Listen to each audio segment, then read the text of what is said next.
Ilan na yon? Nabubudol ako na Love, hugot pala to. Ano bang summer?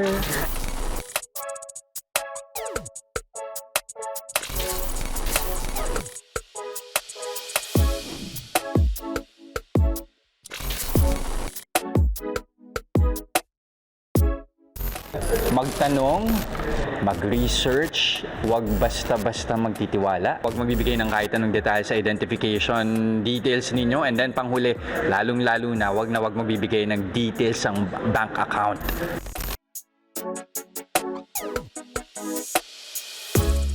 Ay, budol moments.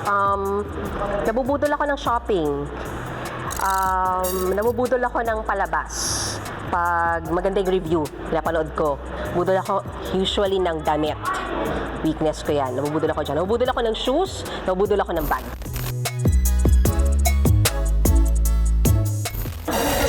Nako, 5 signs na nabubudol ka na. Sobrang too good to be true yung mga pangako, no? Number 1, talagang ibinigay na sa'yo lahat ng kumbaga, langit at lupa, no? Para lang mapaamin ka. Number 2, nabubudol ka na kapag bigay ka pa ng bigay kahit walang-wala ka na. Ay, parang hugot pala yun. Ano ba tanong mo sa akin? No? Parang masakit pala yung pagkakasabi ko. Hindi.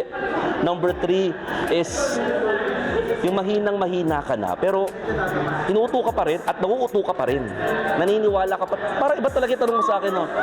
Pero kasi, galing mo ba to?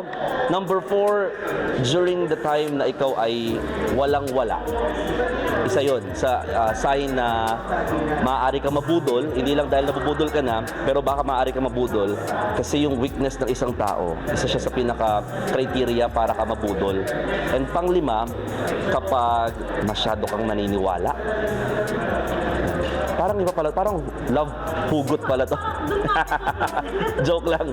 Pero yun, again, all boils down sa weaknesses ng tao in terms of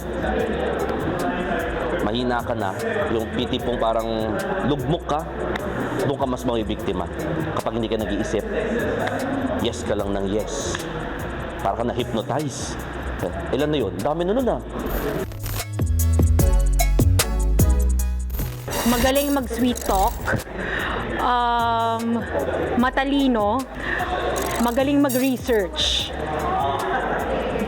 May pattern. Usually. Isa na lang. Teka lang. Scammer. Mabunga nga.